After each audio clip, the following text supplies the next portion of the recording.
Que Deus nos guarde e nos mantenha sob a sua paz.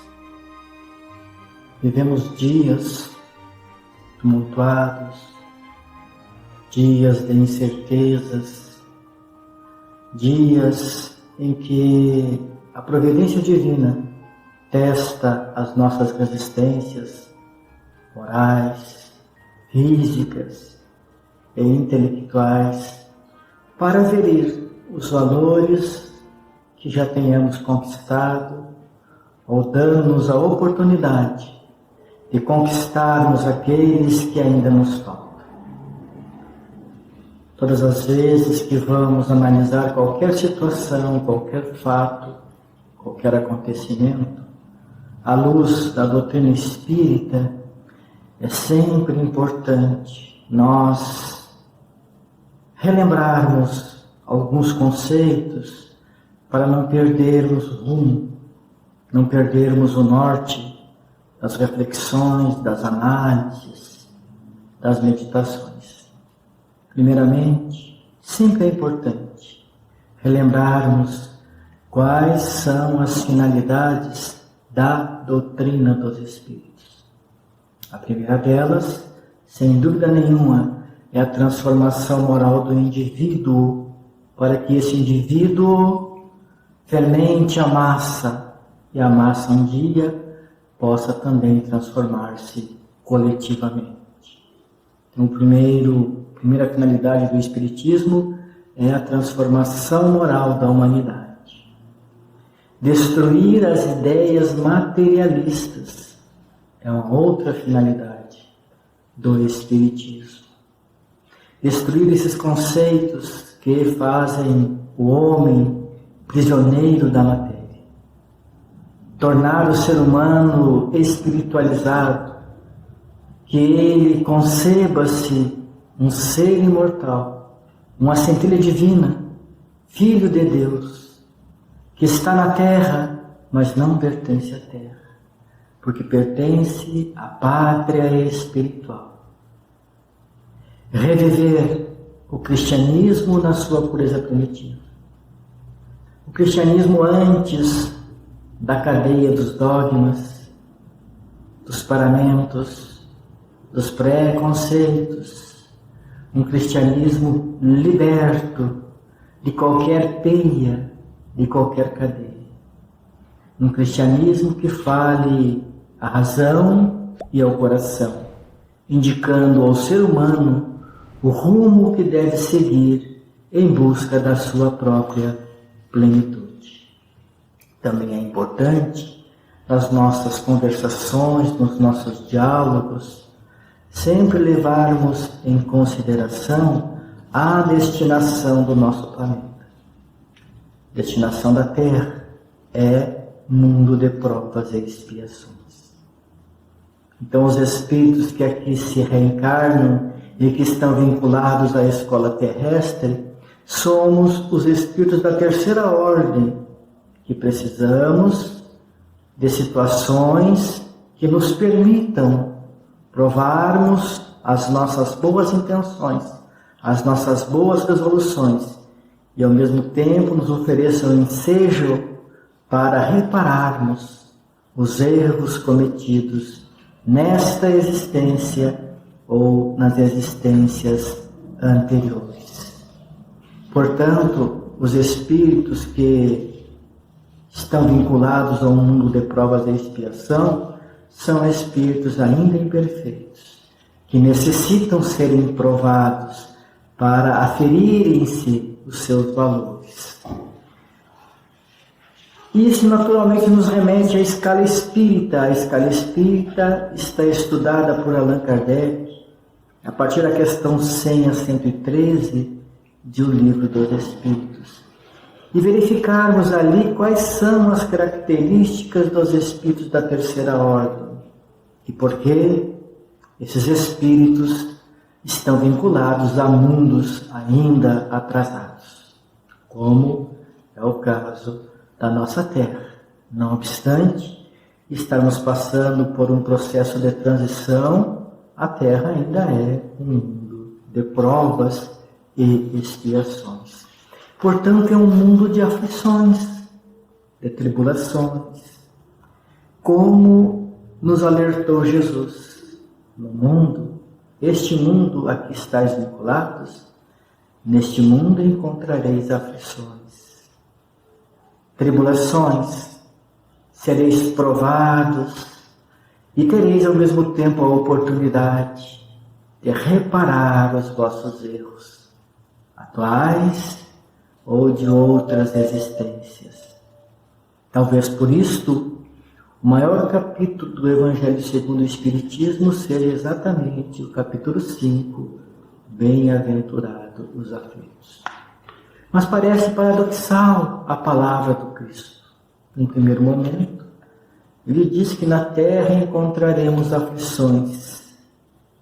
E num outro momento ele diz, bem-aventurados os aflitos, porque serão consolados. Mas não é paradoxal para aqueles que se debruçam sobre os textos evangélicos à luz dos textos clarificadores da doutrina espírita, para pensarem, refletirem, analisarem, tentando aprender o que significam as palavras de Jesus.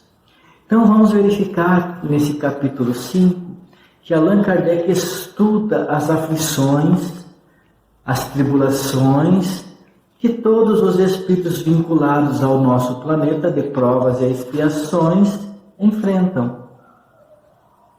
E vamos verificar que ele estabelece que estas aflições têm duas origens. A primeira origem são os atos, as escolhas, as realizações que nós fizemos nesta existência.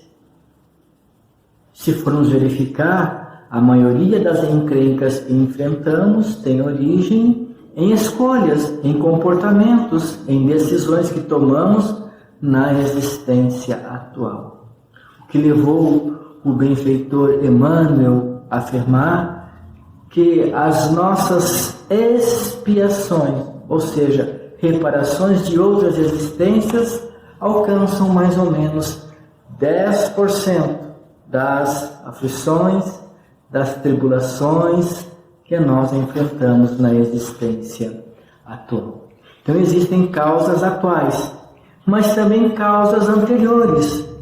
Quando nós procuramos nesta existência as causas das nossas aflições e não as encontramos, não encontramos nenhum comportamento que possa ter nos levado a resultados que agora estamos colhendo, estas causas estão em existências anteriores, em reencarnações de outros tempos, onde nós, sem muito conhecimento ou com o conhecimento, delinquimos. Não respeitamos as leis divinas, em especial aquela regra áurea ensinada por Jesus: não fazer aos outros o que não gostaríamos que os outros nos fizessem.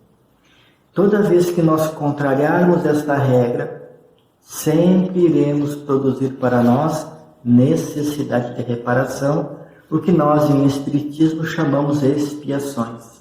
A expiação é uma necessidade minha de reparar erros que cometi por ter feito aos outros o que eu não gostaria que os outros me fizessem. Pensando muitas vezes que estava fazendo alguma coisa ao outro, em verdade estava fazendo a mim mesmo, porque eu teria e terei que sempre colher tudo aquilo que eu semear. Se eu fizer o bem ao meu irmão, não é ao meu irmão que estou fazendo bem a mim mesmo, porque isso me torna bom. Se eu fizer o mal ao meu irmão, eu não estou fazendo mal ao meu irmão, estou fazendo a mim mesmo, porque isso me torna mal. Por isso, nós vamos encontrar também no Evangelho segundo o Espiritismo: o mal que me fazem não me faz mal. O mal que me faz mal é o mal que eu faço, porque este mal me torna mal. Mas é interessante pensarmos e refletirmos no texto do capítulo 5. é um capítulo que tem profundos ensinamentos, amplos ensinamentos, para que a gente se dê mais ou menos conta e se oriente nesta caminhada que estamos fazendo em busca da nossa plenitude, em busca do nosso aperfeiçoamento, em busca de nos libertarmos das impurezas que geram naturalmente as tribulações da vida, as aflições.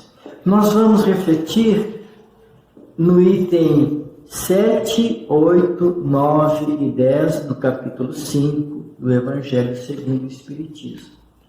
Allan Kardec faz uma série de dissertações nestes itens que nos interessam de perto, principalmente nesses dias que estamos vivendo.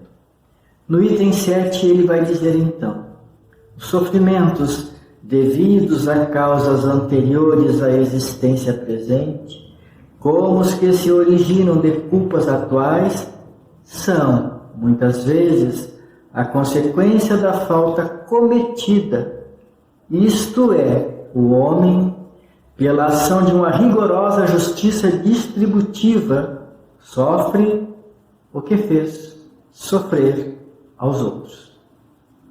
Simples assim. Cada um recebe segundo as suas obras. E o iluminado de Damasco escreveu em uma de suas cartas: ninguém colhe em lavoura alheia. Somos livres para semearmos, mas responsáveis pelo resultado daquela semeadura. A colheita é de nossa responsabilidade. Se foi duro e desumano, poderá ser a seu turno tratado duramente e com desumanidade. Eu sempre me recordo de um fato narrado pelo nosso querido José Raul Teixeira, quando releio, quando estudo este item e chego a este ponto aqui. Nosso querido José Raul Teixeira, quando estava saudável fisicamente e quando iniciou seu périplo de atividades de pregação da doutrina espírita, ele foi à África do Sul, na época do apartheid. E lá chegando, naturalmente sofreu os preconceitos, a discriminação, porque ele negro, ante uma lei antifraterna, desumana, sem nenhum tipo de respeito pelo semelhante, pelo ser humano negro, ele sentiu na pele. E aquilo abalou-o tão profundamente. E ele, que ia fazer palestras sobre a doutrina espírita, começou a se perguntar como falar de fraternidade, de solidariedade, de amor a essas criaturas que não respeitam os seus semelhantes. E aquilo começou a criar um conflito nele, na sua mente, na sua intimidade, na sua consciência. Então o benfeitor Camilo veio ao seu socorro. Naturalmente, dialogou com ele, perguntou o que estava acontecendo, por que ele estava naquele estado. O Raul descreveu as suas experiências e ele disse assim: mas meu filho, tu veio aqui exatamente para pregar fraternidade, amor, solidariedade, respeito ao outro neste meio. Mas para te acalmar, para serenar a tua mente, o teu coração, para que tu possa desenvolver bem a tua tarefa, eu vou te revelar que atualmente os espíritos reencarnados na África do Sul, como negros, são os ingleses, que criaram as leis do apartheid, que defenderam-nas, que aprovaram-nas. Então, esses espíritos reencarnaram-se agora na África do Sul como negros para provarem o que fizeram aos outros. Está aqui. Se foi duro e desumano, poderá ser a seu turno tratado duramente e com desumanidade. Se foi orgulhoso, poderá nascer em humilhante condição.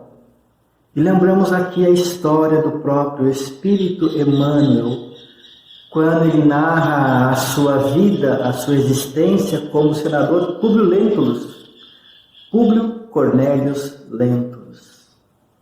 E fala ali do seu orgulho, da sua vaidade, da sua arrogância, da sua prepotência. E logo depois, 50 anos depois, que é o título do segundo livro, ele vai narrar a condição na qual reencarnou como escravo grego, Nestório. Então é assim, lei de causa e efeito. Você planta e você vai ter que colher o resultado desta semeadura. Por isto, meus irmãos, a ninguém devemos debitar as nossas dores, as nossas aflições, as nossas dificuldades. Pode ser que o outro seja apenas instrumento, o instrumento de escândalo ao qual se refere Jesus, mas ele é apenas um instrumento. Se não fosse ele, seria outro, e nós iríamos passar pelas mesmas agruras, pelas mesmas aflições, pelas mesmas tribulações, de um jeito ou de outro. Portanto, não debitemos aos outros as nossas aflições, senão a nós mesmos. Se foi avaro, egoísta, ou se fez mau uso de suas riquezas, poderá ver-se privado do necessário. Se foi mau filho, poderá sofrer pelo procedimento dos seus filhos. Se for mau pai, mau mãe, sempre vai ser assim. Nós sempre vamos encontrar no nosso caminho aquilo que nós semeamos nele. Não tem outro jeito. A lei é simples, nós é que complicamos. Porque todos nós ainda estamos sofrendo de uma síndrome chamada CDM. Coitadinho de mim. Não somos coitadinhos. Somos filhos de Deus, herdeiros da eternidade, viajores do infinito. Estamos desenvolvendo nossa potencialidade angélica. Somos um anjo que dorme. Somos anjo e desconhecemos isso. Mas para que esse anjo apresente-se na sua plenitude, necessário é nos libertarmos das sujidades que nós acumulamos ao longo do nosso caminho evolutivo, destas impurezas, destas imperfeições.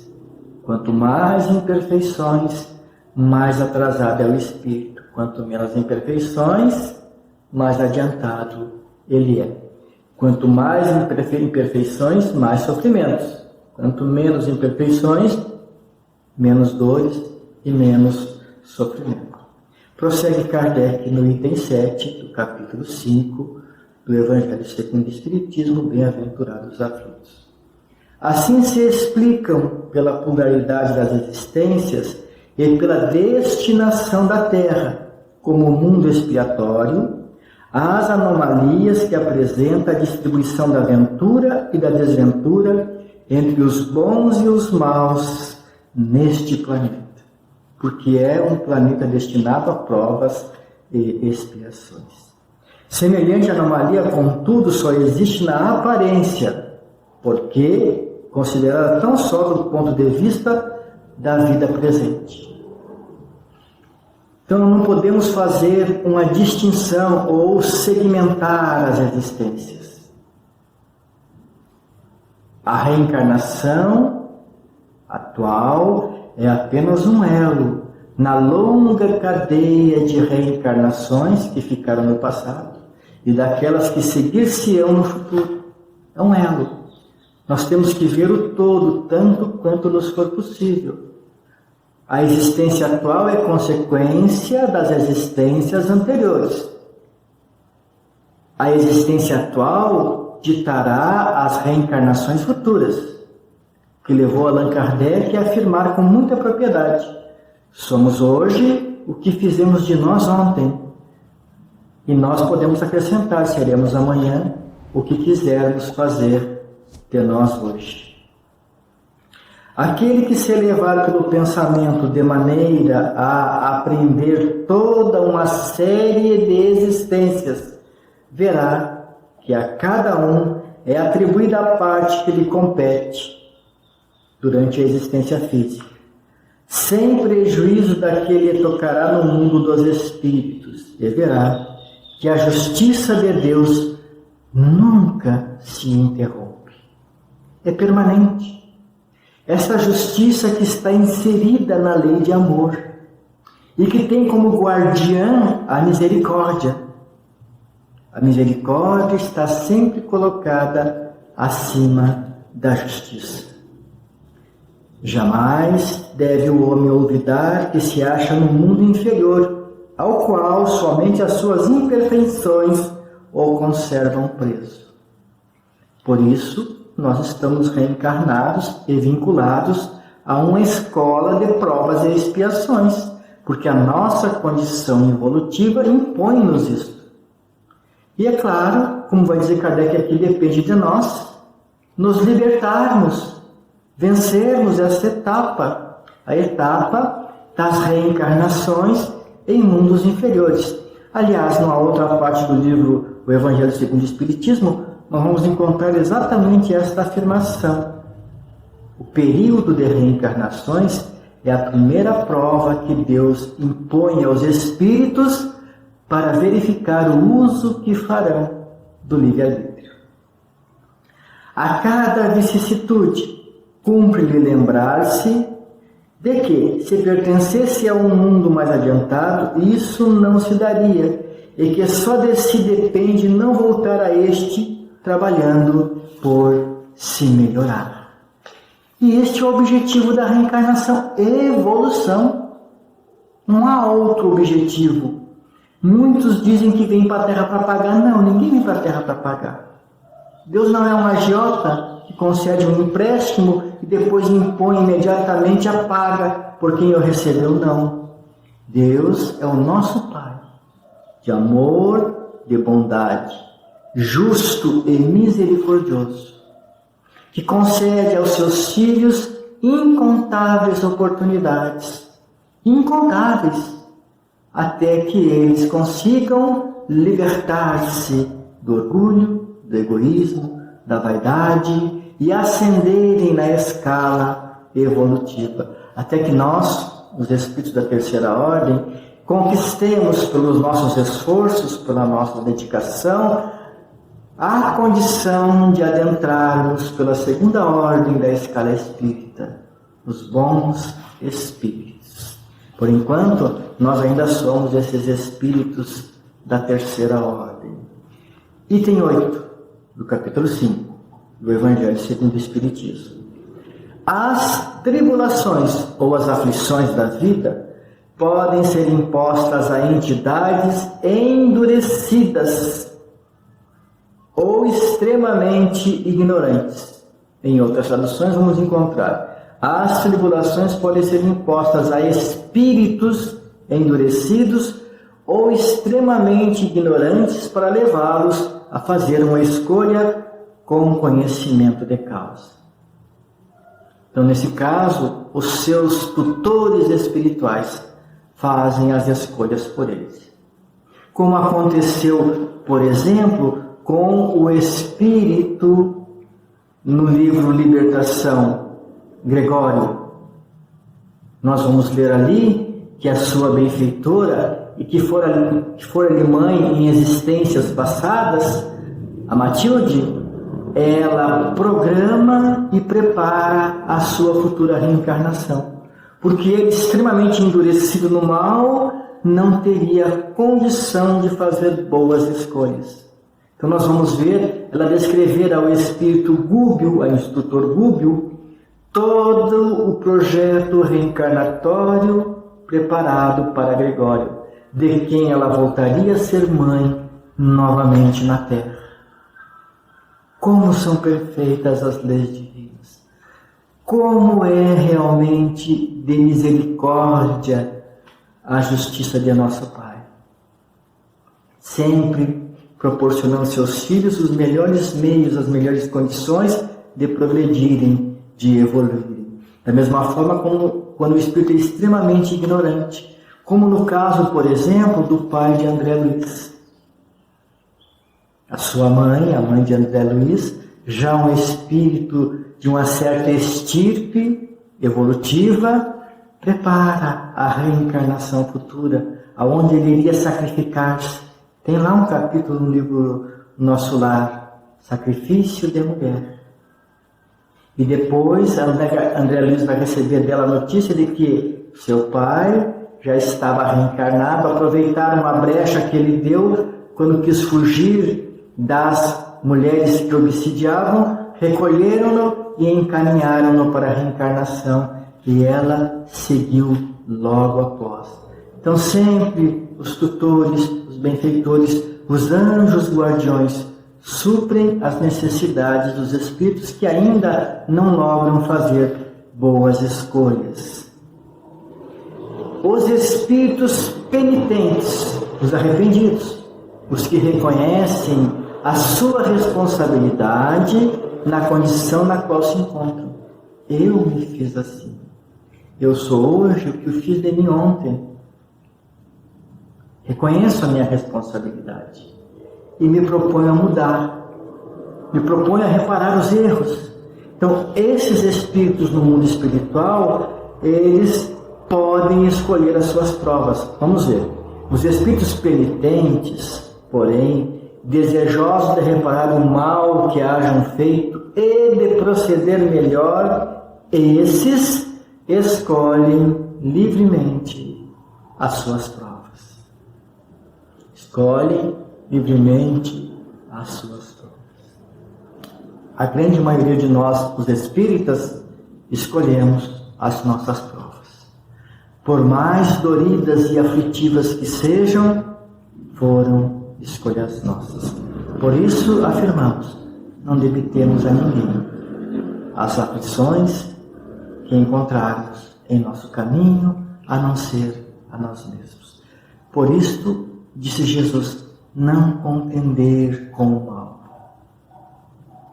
Não criar contenda, não aumentar as rixas íntimas e com os demais irmãos nossos de caminhada. Tal o caso de um que, havendo desempenhado mal sua tarefa, pede e a deixem recomeçar para não perder o fruto do seu trabalho. As tribulações, portanto, são, ao mesmo tempo, expiações do passado, que recebe nelas o merecido castigo, e aqui castigo está no sentido de admoestação, não é de punição, não é este o sentido da palavra castigo que encontramos na doutrina espírita, é de corrigenda, é de admoestação, de despertar o outro para que reconheça o caminho equivocado em que está trilhando. São ao mesmo tempo expiações do passado que recebem nelas o merecido castigo e provas com relação ao futuro que elas preparam. Porque as provas bem suportadas, bem enfrentadas, elas nos elevam na escala espírita. Cada reencarnação nós podemos ascender um degrau nesta escala. E assim sucessivamente, se quisermos. Somos livres até para isso. Podemos estacionar, podemos complicar mais a nossa condição espiritual, ou podemos já ir libertando-nos dessas mazelas na existência atual em que estamos vivendo. Rendamos graças a Deus que, em sua bondade, faculta o homem reparar seus erros e não o condena irrevogavelmente por uma primeira falta. O Senhor, nosso Pai, conceder-nos-á tantas oportunidades quantas se façam necessárias para chegarmos à condição de espíritos puros, para conquistarmos a plenitude do amor, da paz, da fraternidade, da solidariedade. E tudo isto começa pelo respeito a mim e ao outro. Ninguém respeitará o outro se não respeitar-se a si mesmo, porque ninguém pode dar o que não tem. mesmo que o outro não nos respeite. Se eu não respeitar um outro, isso é um problema meu. Estou semeando. Se o outro não me respeitar, é um problema dele. Ele está semeando. Eu não respondo pelo outro e o outro não responde por mim. Vamos para o item 9 do capítulo 5 do Evangelho segundo o Espiritismo. Bem-aventurados os aflitos. Não há crer, no entanto, que todo sofrimento suportado neste mundo, na terra, denote a existência de uma determinada falta. Porque isso é uma ideia comum no nosso movimento espírita. O que é que eu fiz? Por que é que eu estou pagando? E nem sempre nós estamos pagando, nem sempre estamos resgatando, nem sempre estamos reparando. Muitas vezes são simples provas buscadas pelo Espírito para concluir a sua depuração e ativar o seu progresso. É o Espírito arrependido, o penitente, que escolheu as provas pelas quais deseja passar para evoluir, para progredir, para melhorar-se, para depurar-se. Então nem todas as experiências que vivemos na Terra são consequências de atos cometidos em existências passadas, não. Muitas, a maioria, podemos afirmar, são provas para alavancar o nosso progresso.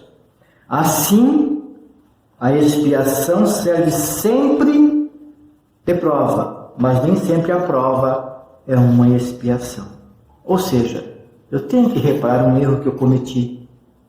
Eu necessito, para limpar da minha consciência, eu preciso fazer a reparação deste erro.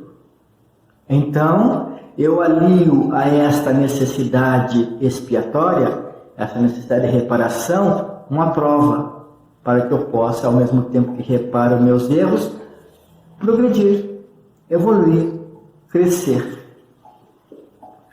Provas e expiações, todavia, são sempre sinais de relativa inferioridade. Porquanto, o que é perfeito não precisa ser provado. Vamos encontrar Emmanuel afirmando no livro A Caminho da Luz que Jesus não precisava ser provado nem aprender nada na Terra, por ser um espírito puro, já ter aprendido tudo o que o mundo de provas e expiações poderia ensinar-lhe em outras moradas da casa do Pai. Pode, pois, um espírito haver chegado a certo grau de elevação e, nada obstante, desejoso de adiantar-se mais, solicitar uma missão, uma tarefa a executar, pela qual tanto mais recompensado será se sair vitorioso, quanto mais rude haja sido a luta. Então, muitas vezes, essas situações dolorosas, aflitivas, em que vemos alguns dos nossos irmãos na Terra, são provas que eles solicitaram. Eles pediram com o objetivo de progredirem, de elevarem-se, de crescerem, de desenvolverem a sua potencialidade angélica que está em todos nós, íncita no ser espiritual que somos. Somos filhos de Deus. Filhos de Deus, deuses somos. Vós sois deuses, disse-nos Jesus. Tais são, especialmente, essas pessoas de instintos naturalmente bons, de alma elevada, de nobres sentimentos inatos, que parece nada de mal haverem trazido de suas precedentes existências e que sofrem com resignação toda cristã as maiores dores, somente pedindo a Deus que as possam suportar sem murmurar. Allan Kardec, no livro O Céu e o Inferno, traz uma série de comunicação desses espíritos, que ele intitula Espíritos Felizes. espíritos que muitas vezes escolheram missões dolorosíssimas, aflitivas, para ensinarem muitas vezes pelo exemplo os seus irmãos a suportarem com resignação, sem queixar-se, sem lamentar-se, as suas aflições na terra. Muitos exemplos temos ali neste livro, O Céu e o Inferno, Espíritos Felizes. Bem, façamos uma leitura ou uma releitura desse livro para verificar como está correta esta afirmativa de Allan Kardec. Pode-se, ao contrário, considerar como expiação as aflições que provocam queixas e impelem o homem à revolta contra Deus. Porque muitas vezes estas expiações são impostas. Quando o espírito muito rebelde, muito endurecido, muito revoltado, não tem como fazer boas escolhas, os benfeitores escolhem as provas pelas quais eles têm que passar, ou as expiações, as reparações necessárias. E como eles não escolheram com consciência, com conhecimento de causa, quando as enfrentam, revoltam-se, se queixam, lamentam-se, rebelam-se, porque não podemos esquecer uma coisa. Os espíritos da terceira ordem, uma das suas características é a rebeldia contra Deus. E a rebeldia facilmente nos conduz à revolta contra as determinações da lei divina, que só tem como objetivo o progresso e a felicidade dos filhos de Deus, que a gente ainda não consegue compreender, por isso se revolta. Sem dúvida, o sofrimento que não provoca queixumes pode ser uma expiação, mas é indício de que foi buscada voluntariamente, antes que imposta, e constitui prova de forte resolução, o que é sinal de progresso. Um exemplo, a história de Mário Sobral, narrada no livro Memórias de um Suicida. Ele, que fora suicida e assassino na última reencarnação, no mundo dos espíritos, dá-se conta, arrepende-se, mas é um arrependimento tão intenso, um remorso tão profundo, que ele mesmo escreve o libelo da sua próxima reencarnação. Como ele iria reencarnar, em que condições iria reencarnar. E no final do livro, Camilo Castelo Branco narra quando o benfeitor lhe traz para visitar o seu amigo Mário Sobral e como ele o encontra, sem as duas mãos com as quais ele havia estrangulado Eulina, com um problema gravíssimo na garganta em função do enforcamento, do suicídio. Pobre, porque havia desprezado a oportunidade de ser um estudante de Coimbra. Sem família, porque havia desprezado a família na existência anterior. Mas este é um caso especial de um espírito que arrependeu-se profundamente e ele se propôs a reparar seus erros, para limpar essa nódoa da sua consciência. Recomendamos uma releitura ou uma leitura do livro Memórias de um Suicida, em particular a história de Mário Sobral. Os espíritos não podem aspirar à completa felicidade enquanto não se tenham tornado puros. Não é possível. Então, por isso que eles dizem que a felicidade na Terra ou nos mundos materiais é sempre relativa. Qualquer mácula lhes interdita a entrada nos mundos ditosos. São como os passageiros de um navio onde há pestosos, aos quais se veda o acesso à cidade a que aportem, até que se hajam expurgado do mal. Mediante as diversas existências corpóreas é que os espíritos se vão expungindo pouco a pouco das suas imperfeições. É interessante essa expressão pouco a pouco, porque a natureza não dá saltos. Como é que a gente evolui? Como é que a gente progride? É dando-se conta da nossa condição de espírito da terceira ordem e das características desses espíritos. Ora, nós somos egoístas, orgulhosos, vaidosos, prepotentes, arrogantes, somos inclinados ao mal, não compreendemos Deus. E como é que a gente se liberta disso? É buscando ser hoje menos egoísta que ontem, portanto, mais caridoso. É buscando hoje ser menos orgulhoso que ontem, portanto, mais humilde. É buscando hoje ser menos ambicioso que ontem, portanto, mais comedido. É sempre procurando ser menos do que fomos ontem, portanto, sendo um pouco mais daquilo que nós queremos ser. Olha, se eu deixo de ser orgulhoso, eu me torno mais humilde. Se eu deixo de ser egoísta, eu me torno mais caridoso. Se eu deixo de ser vaidoso, eu me torno mais simples. É assim que eu progrido, pouco a pouco. Não há como vencer tudo de um salto. Isto não é possível. Por isso, pouco a pouco. As provações da vida os fazem adiantar-se quando bem suportadas. Quando não há queixa, quando não há lamentações, quando a criatura não está atacada pela síndrome do CD. Coitadinho de mim. Não.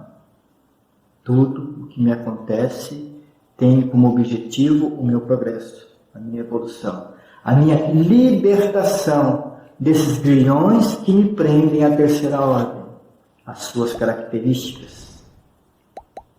Como expiações, elas apagam as faltas e purificam. São o remédio que limpa as chagas e cura o doente. Quanto mais grave é o mal, tanto mais enérgico deve ser o remédio. Aquele, pois, que muito sofre, deve reconhecer que muito tinha a expiar e deve regozijar-se à ideia de sua próxima cura. É muito interessante quando Paulo de Tarso escreve: regozijai-vos sempre e em tudo dai graças, porque tudo tem como objetivo a nossa purificação, o nosso progresso, a nossa melhoria, o impulso para nos libertarmos dessas mazelas que nos caracterizam. Dele, do Espírito, depende pela resignação, consentimento do coração.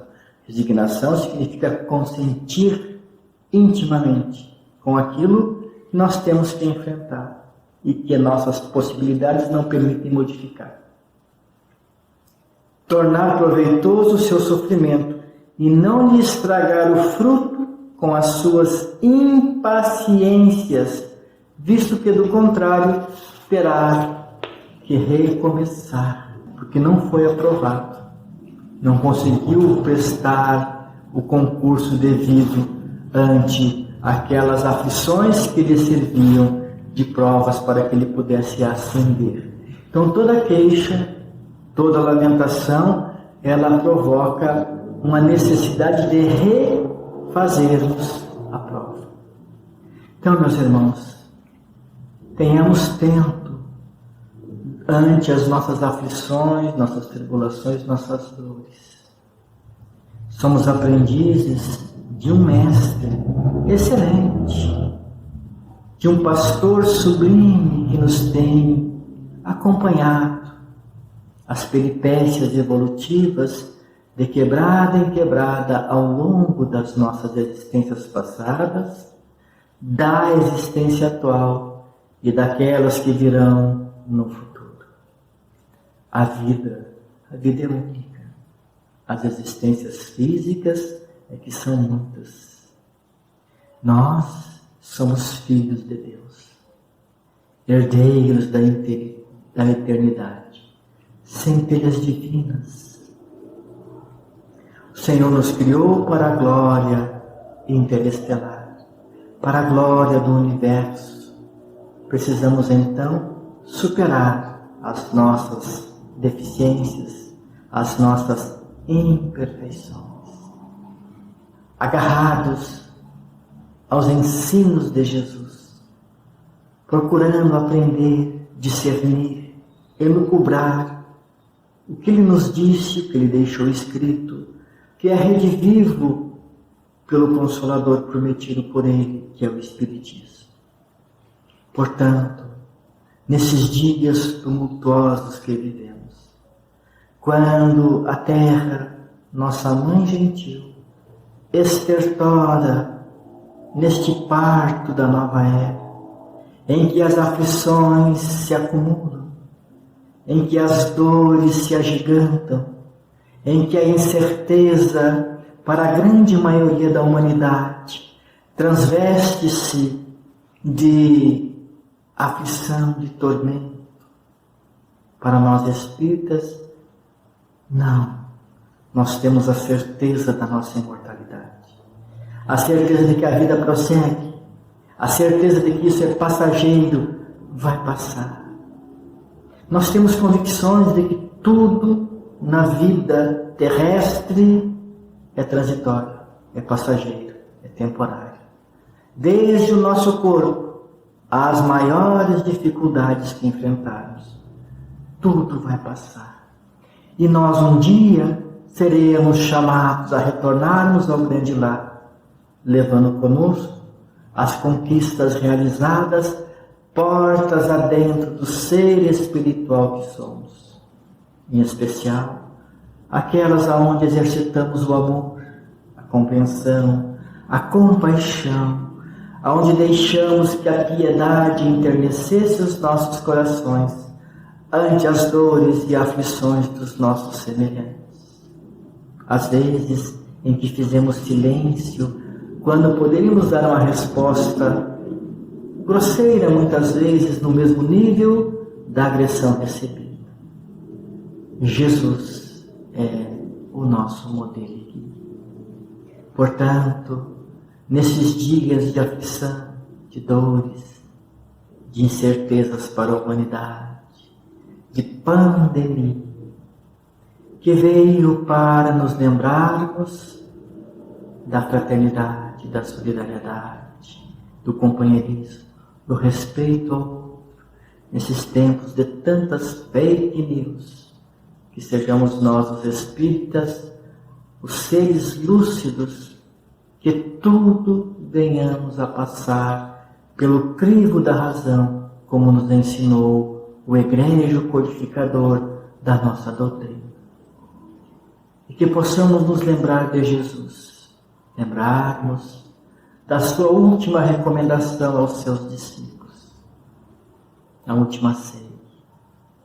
Um novo mandamento vos dou, um novo mandamento vos deixo, que vos ameis uns aos outros, como eu vos tenho amado. Perguntemos, como é que Jesus nos tem amado? Incondicionalmente, sem condição alguma, imparcialmente.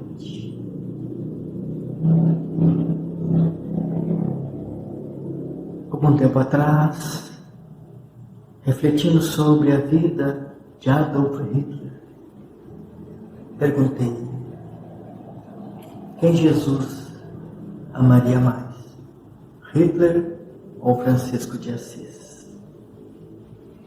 Imaginei que se um dia encontrasse o Mestre e lhe pudesse fazer esta pergunta, qual seria a sua resposta? Talvez, apenas talvez, ele respondesse com uma outra pergunta: qual dos dois é o mais necessitado?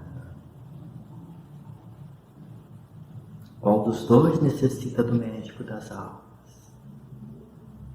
Qual das duas ovelhas precisa que o pastor vá buscá-lo nos abismos de dor e aflição, para lhe pesar as feridas e conduzi-lo novamente ao redil do seu amor? Aflições, tribulações, provas e expiações necessárias ao nosso progresso evolutivo. Lembrando, o doce amigo que não teve amigos, o meigo Rabi, este Senhor dos Espíritos, Príncipe da Paz, queremos dizer-te que junto de ti, Senhor, nossas almas combalidas sempre encontraram e encontrarão guarida no teu amor. Junto de ti, Senhor, os nossos problemas da vida, cruel, mas bem sofrida, encontram consolação no grande coração do teu amor.